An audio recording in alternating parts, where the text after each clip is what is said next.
और आज प्रधानमंत्री नरेंद्र मोदी ने फैसला सुना दिया, ऐसा समझिए। नरेंद्र मोदी की सरकार बड़े बड़े फैसले कर रही है। देश के एजुकेशन सिस्टम में क्रांतिकारी बदलाव होने जा रहा है।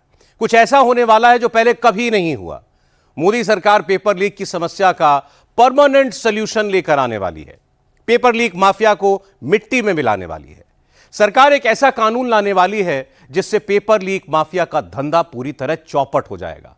इसके बाद कोई पेपर लीक करने की हिम्मत तक ना जुटा पाए, ऐसा कानून। और इसकी शुरुआत एनटीए से हो रही है। एनटीए मतलब नेशनल टेस्टिंग एजेंसी में सुधारों को लेकर सरकार का एक्शन शुरू हो चुका है। सरकार एनटीए को अगले 1 महीने में पूरी तरीके से बदलने जा रही है। एनटीए पूरे देश में कम से कम 20 बड़ी परीक्षाएं करवाता है, जिनमें जेईई और नीट जैसे सबसे बड़े एग्जाम्स हैं। मई 2026 में नीट का पेपर लीक हुआ। करीब 23 लाख छात्र प्रभावित हुए। परीक्षा पेपर लीक के मामले में 47 ऑफिशियल्स को एनटीए से अभी टर्मिनेट किया गया है। कुछ ऑफिशियल्स के खिलाफ लीगल और क्रिमिनल एक्शन लेने की तैयारी भी है। मतलब कुछ अफसरों को जेल भी भेजा जाएगा। और सूत्रों के मुताबिक एक बड़ा बदलाव यह होगा कि एनटीए अब बाहर की एजेंसियों को काम सौंपने का तरीका बदलेगा ताकि पेपर लीक ना हो। यानी एनटीए को दुरुस्त करने का आगाज हो चुका है। इसके बाद सोमवार से क्या होने वाला है, इसकी शुरुआत नरेंद्र मोदी ने कल रात 11:52 से ही कर दी थी। मोदी ने 176 सेकंड का एक वीडियो अपलोड किया और रातों रात लाखों जेनजी फॉलोअर्स मोदी से जुड़ गए। नरेंद्र मोदी के 2 मिनट 56 सेकंड ने पूरा माहौल बदल दिया। जंतर मंतर का पूरा गेम चेंज कर दिया। पेपर लीक पर रातों रात नरेंद्र मोदी का फैसला आ गया। मोदी का वीडियो घर घर तक पहुंच गया। 23 जुलाई 2026 रात के 11:52 यानी 24 जुलाई की तारीख आने से सिर्फ 8 मिनट पहले मोदी ने पूरा का पूरा नैरेटिव ही बदल दिया। नरेंद्र मोदी ने देश के 37 करोड़ से ज्यादा युवाओं को, जेन जी को डायरेक्ट एड्रेस किया, वो भी जेन जी के ही अंदाज में, इंस्टाग्राम पर, फेसबुक पर, एक्स पर, यूट्यूब पर। और देखते ही देखते देश का हर युवा, देश का हर छात्र पूरे 176 सेकंड रात के 12 बजे कान लगाकर मोदी की कही एक एक बात को नोट करने लगा। फ्रेंड्स, मैं जानता हूं कि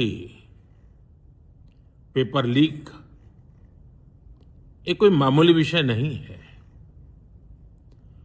लाखों विद्यार्थी और उनके अभिभावकों के लिए बहुत ही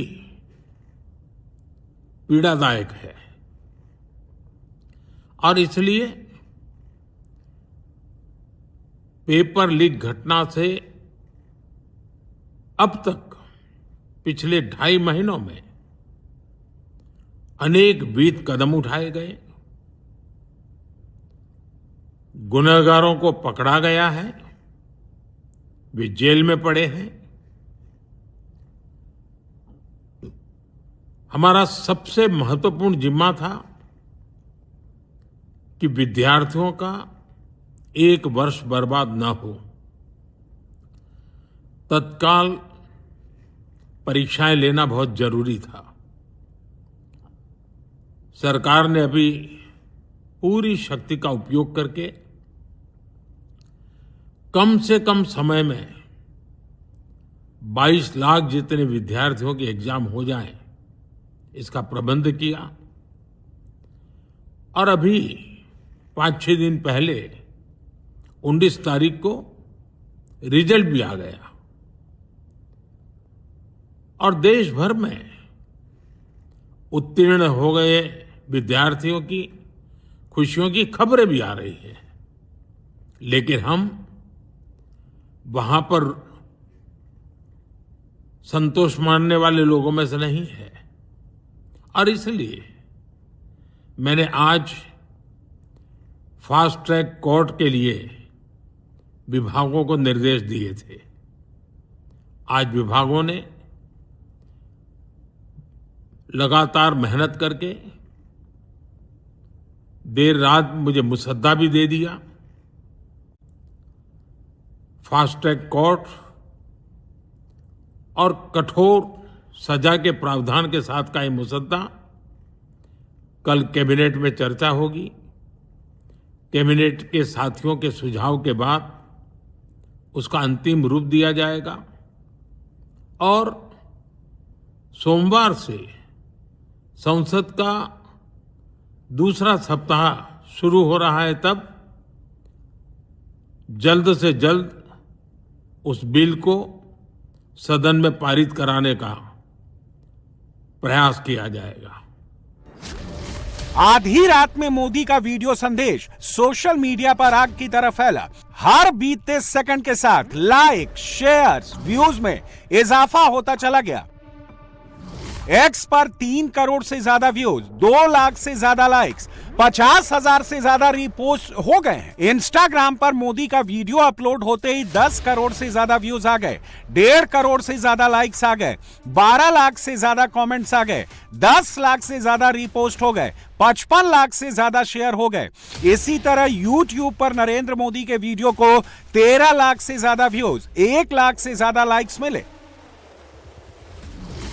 इससे पहले नरेंद्र मोदी ने एक्स पर जो फास्ट ट्रैक कोर्ट्स के गठन वाला पोस्ट किया था, उस पोस्ट को भी हर जन जी ने, देश के हर युवा ने मोबाइल शेयर किया। नरेंद्र मोदी के इस पोस्ट पर अब तक 3.5 करोड़ से ज्यादा व्यूज आ चुके हैं। 1,30,000 से ज्यादा लोग मोदी के पोस्ट को लाइक कर चुके हैं। मोदी ने यही पोस्ट इंस्टाग्राम पर भी शेयर किया था, वहां भी मोदी के पोस्ट पर 28 लाख से ज्यादा व्यूज, 1.5 लाख से ज्यादा कमेंट्स आ चुके हैं। मोदी के पोस्ट को 8.5 लाख से ज्यादा शेयर भी किया जा चुका है। जबकि इसी पैमाने पर राहुल गांधी की तुलना करें तो राहुल ने जब प्रधानमंत्री आवास के बाहर धरना किया तो यूट्यूब पर राहुल को सिर्फ 4,35,000 व्यूज मिले। गुरुवार को जब राहुल अपने घर से सत्याग्रह करने गांधी स्मृति की ओर रवाना हुए तो यूट्यूब पर उनके व्यूज सिर्फ 57,000 ही थे। यानी अगर यूथ में मोदी और राहुल के रीच की बात करें, अपील की बात करें, कनेक्ट की बात करें, तो साफ साफ दिखता है कि देश का युवा मोदी की बातों को बहुत ध्यान से सुनता है, राहुल की बातों को बिल्कुल भी सीरियसली नहीं लेता है। इससे भी यह पता चलता है कि देश का यूथ, देश का जनजी मोदी पर ही ट्रस्ट करता है। नरेंद्र मोदी अगर कुछ कहते हैं तो लोग उनकी बात सुनते हैं, समझते हैं। फिर चाहे वो 18 साल का छात्र हो या फिर 30 साल का शख्स, गृहिणी हो या फिर 60 साल का बुजुर्ग। लेकिन मोदी विरोधी सियासी इकोसिस्टम को अब इस बात से भी दिक्कत है कि मोदी ने आधी रात में जेन जी के नाम वीडियो क्यों बनाया। कांग्रेस का इकोसिस्टम यूथ के नाम मोदी के वीडियो को अगली बता रहा है और राहुल के पॉलिटिकल स्टंट को मास्टर स्ट्रोक बता रहा है। राहुल गांधी खुद युवाओं के नाम मोदी के मैसेज को घटिया मिडनाइट वीडियो बताकर अपना खुद का एजेंडा चला रहे हैं, शोर मचा रहे हैं। मोदी जी बच्चों के साथ खड़े हैं। प्रधानमंत्री संवेदनशीलता के साथ बच्चों के साथ खड़े रहे और 22 लाख से ऊपर बच्चे एग्जाम भी दिए, अब एडमिशन की तैयारी कर रहे हैं। कड़ा कानून की भी बात की, फास्ट ट्रैक की भी बात की। ऐसा बिल आएगा जिसमें कि पेपर लीक करने वालों की रूह और पीढ़ियां कांप जाएगी। माननीय प्रधानमंत्री जी ने उसी बात को स्पष्ट तौर पर कहा है। माननीय प्रधानमंत्री जी लगातार हम लोगों को बोल रहे थे, ट्यूसडे की मीटिंग में भी बोले, लगातार बोल रहे थे कि इसके लिए अलग से कानून लाएंगे और बड़ा स्ट्रिंजेंट कानून लाएंगे। जो प्रधानमंत्री जी ने फैसला किया है, प्रधानमंत्री जी ने कहा है कि युवाओं के और छात्रों के भविष्य के साथ कोई खिलवाड़ करने की अनुमति किसी को नहीं होगी, सख्त से सख्त कार्रवाई होगी। प्रधानमंत्री जब स्वयं आगे आकर के इतनी संवेदनशीलता का परिचय दिए, इतनी जवाबदेही को उसकी प्रतिबद्धता के साथ वो रखे और उनकी भावना को देखते हुए, उनके प्रति विश्वास व्यक्त करते हुए सोनम वांगचुक ने भी अपना अनशन तोड़ दिया। आप मिडनाइट के बाद पोस्ट करते हैं, उसमें भी ईमानदारी नहीं बरतते हैं। आपका अहंकार आपको ले डूबेगा। आपके लोग आपके तथाकथित ब्रांड को उन्होंने एक्सपोज करके रख दिया है। You are without any cover, honourable prime minister, please mark my words. सदन चल रहा है, पार्लियामेंट चल रहा है, रात के 12 बजे वो अपने खुद का टेलीप्रॉम्प्टर वीडियो नहीं बना के अगर सदन में आके बोले तो बेटर है। और आप शिक्षा मंत्री का पदत्याग कीजिए, इस्तीफा दिलवाइए, फिर जो बात होगी वो बात होगी। नहीं चला पाओगे, देश नहीं चला पाओगे। लोग ये सत्र चला है, कहाँ प्रधानमंत्री बोलने चाहिए? जो कुछ भी बोलना है बोलने पे बाद में बात करता हूँ, बोलना कहाँ चाहिए? सदन में आके। तो वो भी संस्कार आपके पास रहे नहीं। आप बादशाह उधर बाहर से आके बात करते हो, करते हो, यहाँ के बोलो ना। दम और अहंकार में ये सरकार पीछे बैठी हुई है, ये छुपी हुई है, बैठी हुई है। अब दम व अहंकार की सरकार, आप कैसे, आप अपनी विश्वसनीयता खो चुके हो। आप ब्रेविलिटी बोलते हैं उसको, क्रेडिबिलिटी बोलते हैं, इंटीग्रिटी बोलते हो, पॉलिटिकल इंटीग्रिटी आप खो चुके हो। नरेंद्र मोदी दुनिया का सबसे बड़ा एजुकेशन रिफॉर्म लेकर आ रहे हैं। पेपर लीक ना होने की गारंटी लेकर आ रहे हैं। एक ऐसा कानून कि अगर भविष्य में किसी ने पेपर लीक किया तो 3 महीने में सजा, 3 महीने में jail, no bail. Paper leak case में पहले जितनी सजा मिलती थी उससे दोगुनी सजा के प्रावधान वाले प्रस्ताव को कैबिनेट की मंजूरी मिल चुकी है। सोमवार को ही इसे संसद में पेश किया जाएगा। कैबिनेट मीटिंग में जिस पेपर लीक विधेयक संशोधन को मंजूरी मिली है उसमें पेपर लीक माफियाओं के खिलाफ कड़े प्रावधान होंगे। इसमें स्पेशल फास्ट ट्रैक कोर्ट को लीगल बैकिंग मिलेगी। साथ ही फास्ट ट्रैक कोर्ट को 3 महीनों में सुनवाई करने और फैसला देने को कहा जाएगा, जबकि पेपर लीक मामले में 10 साल की सजा और 10 करोड़ के जुर्माने का प्रावधान होगा। माननीय प्रधानमंत्री जी ने कल पेपर लीक करने वाले घटनाओं के लिए और शीघ्रातिशीघ्र उनके दंड को सुनिश्चित करने के लिए फास्ट ट्रैक कोर्ट की घोषणा की। आज केंद्रीय कैबिनेट ने इस अपराध में संलिप्त लोगों को कठोर दंड देने के प्रावधान वाला एक प्रभावी बिल पास किया। नरेंद्र मोदी दोनों फ्रंट पर काम कर रहे हैं। वो पेपर लीक माफिया के द एंड का परमानेंट इंतजाम भी कर रहे हैं और जंतर मंतर पर बैठे प्रदर्शनकारियों से संवाद भी कर रहे हैं। जेपी नड्डा और जितेंद्र सिंह की मौजूदगी में सोनम वांगचुक ने अपना अनशन तोड़ दिया है और इन्हीं दोनों मंत्रियों की मौजूदगी में सीजेपी के 2 प्रतिनिधियों से मोदी सरकार की बात भी हो गई है। एक और राउंड की बातचीत शनिवार दोपहर बाद होने वाली है। तो हमारी मेन डिमांड है 3, उनमें से 2 डिमांड कॉम्पनसेशन और एफआईआर का विड्रॉल और सॉवरेन गारंटी, उस पे सरकार पॉजिटिव है। आज हम आंदोलनकारी लोगों के विषयों पर चर्चा करने के लिए यहाँ आए थे। लगभग 2 घंटे बातचीत चली।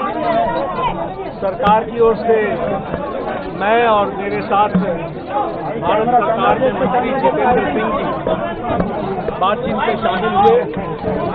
उनकी बातें हमने सुनी, बातें सौहार्दपूर्ण वातावरण में हुई और कई दृष्टि से उन सारी बातों पर हर तरीके से चर्चा हुई। उनकी मुख्यतः 3 डिमांड थी और 5 सुधार के दृष्टि से परीक्षा के सुझाव हुए। हमने उनको कहा है कि हम कल आपके साथ दोपहर बाद मिलेंगे और फिर हम आपसे जो चर्चा वो आपको बताएंगे। मोदी सरकार छात्रों के मुद्दों को लेकर सीरियस है, लेकिन विपक्ष पूरी तरह से नॉन सीरियस दिख रहा है। संसद के भीतर, संसद के बाहर विपक्ष ने नॉन स्टॉप हंगामा बरपा रखा है। सरकार कह रही है कि संसद में चर्चा करो, लेकिन विपक्ष चर्चा तो दूर, सरकार की बात सुनने के लिए भी राजी नहीं है। ऊपर से राहुल गांधी कैमरे पर आते हैं और मोदी सरकार पर आरोप लगाते हैं कि उन्हें बोलने नहीं दिया जा रहा, उनका माइक बंद किया जा रहा है, जबकि होड़ ठीक इसके उल्टा रहा है। लोकसभा में हंगामा विपक्ष बरपा रहा है, सत्ता पक्ष की आवाज विपक्ष दबा रहा है, लेकिन नैरेटिव ये बनाया जा रहा है कि सरकार बोलने नहीं दे रही है और ये सब सियासी स्टंट करके डायरेक्टली मोदी पर ही निशाना लगाया जा रहा है। अभी रिजिजू जी ने स्टेटमेंट किया कि वो चाहते हैं कि हम अपने एमपी से कहें कि डिस्कशन होना चाहिए। अब नॉर्मल प्रोटोकॉल होता है कि अगर कोई किसी का नाम लेता है तो फिर उसको रिस्पांस दिया जाता है। तो हमसे कहा कि हमें चर्चा करनी है। जब मैं उसका जवाब देना चाह रहा था फिर मुझसे माइक ले लिया, मुझे अपॉर्चुनिटी नहीं दी। मगर मैं क्लियरली कहना चाहता हूं जो ऑपोजिशन का स्टांस है, 3 मांगे हैं स्टूडेंट्स की। पहली मांग, corrupt education minister has to go. Second, जिन लोगों ने स्टूडेंट्स पे आक्रमण किया, मारा, उन पर एक्शन, अकाउंटेबिलिटी। और third, that prime minister should apologize to the students. These are the 3 conditions. We are not going to have any conversation, any discussion before Mr. Pradhan is sacked. विपक्ष का रवैया बहुत ही गैर जिम्मेदाराना और निंदनीय है। कांग्रेस पार्टी और उसके सहयोगी दल बार बार गोल पोस्ट चेंज करते हैं। हम उनसे साफ कहना चाहते हैं कि सरकार खुले मन से इस विषय पर चर्चा के लिए तैयार है। आप चर्चा से भागिए मत। राहुल गांधी जी सदन के अंदर चर्चा न करके सड़क के ऊपर नित्य प्रति अनेक प्रकार की नाटकीय भाव भंगिमाएं देकर विषय की गरिमा और गंभीरता को समाप्त कर रहे हैं। इसलिए हमारा स्पष्ट रूप से कहना है, सरकार चर्चा के लिए तैयार है। आप बार बार गोल पोस्ट चेंज कर रहे हैं, आप चर्चा से भाग रहे हैं। विपक्ष चर्चा से भागकर कुटिलता के साथ अराजकता उत्पन्न करते हुए घमासान उत्पन्न करने के लिए प्रयास कर रहा है। सोचने वाली बात यह है कि निगाहें प्रधान पर हैं, निशाना प्रधानमंत्री क्यों है? जंतर मंतर पर जुटे प्रदर्शनकारियों में मौजूद छात्रों के लिए दिल्ली यूनिवर्सिटी और जवाहरलाल नेहरू यूनिवर्सिटी एडवाइजरी जारी करती है, हिंसा से दूर रहने की सलाह देती है, तो राहुल बाकायदा धमकी भरे अंदाज में दिल्ली यूनिवर्सिटी को धमकाने लगते हैं। कांग्रेस के बाकी नेता जेएनयू के पीछे पड़ जाते हैं। राहुल के कैंप में मचे पैनिक की वजह ये तस्वीरें हैं। मोदी सरकार की अपील पर सोनम वांगचुक ने अपना अनशन तोड़ा। राहुल और उनकी पार्टी ये बर्दाश्त नहीं कर पा रही है। राहुल को लग रहा है कि उनके हाथ से मोदी को घेरने का एक और मौका निकल गया, इसलिए अब कांग्रेस का इकोसिस्टम सोनम वांगचुक के पीछे पड़ गया है और सीजेपी के दीपके को डोरे डालने लगा है, हिंट देने लगा है कि राहुल के साथ आ जाओ, राहुल से हाथ मिला लो। ये अन्ना पार्ट 2, 12 साल अन्ना खामोश हो गए, अब वांगचुक साहब खामोश रहेंगे। ये कुछ नहीं है इसके अलावा। हमें तो पहले दिन से पता था। कल डील कर रहे थे आप सरकार के साथ, कोई छात्र भी था क्या वहां? सारे लद्दाख के लोग थे। आपकी अपनी डील हो रही है, आपने अपना डील कर रही है, इसके अलावा क्या है सरकार के साथ? उसे भी समझना चाहिए दीपके को, वो बच्चा है अभी, कि आपको मौका मिला है छात्रों का नेतृत्व करने का, इसको गंवा मत देना। और हम इसीलिए ये लड़ाई जो छात्रों की जो गूंज है, ये राहुल जी के नेतृत्व में बहुत मजबूती के साथ लड़ी जा रही है और हम लोग लड़ते रहेंगे। अगर आप पिछले 4 दिनों का पूरा सीक्वेंस ऑफ इवेंट देखेंगे तो समझ जाएंगे कि राहुल और उनकी पार्टी कैसे छात्रों के पीछे छिपकर अपनी सियासी दुकान चला रही है। संसद के भीतर और बाहर हंगामा ये राहुल का पहला पॉलिटिकल स्टंट था। प्रधानमंत्री आवास के बाहर जाकर धरना देना यह राहुल का दूसरा पॉलिटिकल स्टंट था। फिर प्रेस कॉन्फ्रेंस करना, प्रेजेंटेशन देना यह राहुल का तीसरा पॉलिटिकल स्टंट था। और फिर पूरी एनडीए अलायंस को लेकर गांधी स्मृति पहुंचना और खुद को छात्रों का सबसे बड़ा हितैषी बताना यह राहुल का चौथा पॉलिटिकल स्टंट था। लेकिन नरेंद्र मोदी ने 24 घंटे में राहुल और अपने विरोधियों की इस कुटिल चाल को नाकाम कर दिया है। मोदी ने वीडियो रिलीज करके छात्रों को राहत देने वाला सरकार का नेक्स्ट प्लान बता दिया। वांगचुक से अनशन तोड़वा लिया, प्रदर्शनकारी छात्रों के समूह से डायलॉग कर लिया, उनकी 2 मांगे भी मान ली और जैसे ये 3 डेवलपमेंट हुए, राहुल पैनिक में आ गए।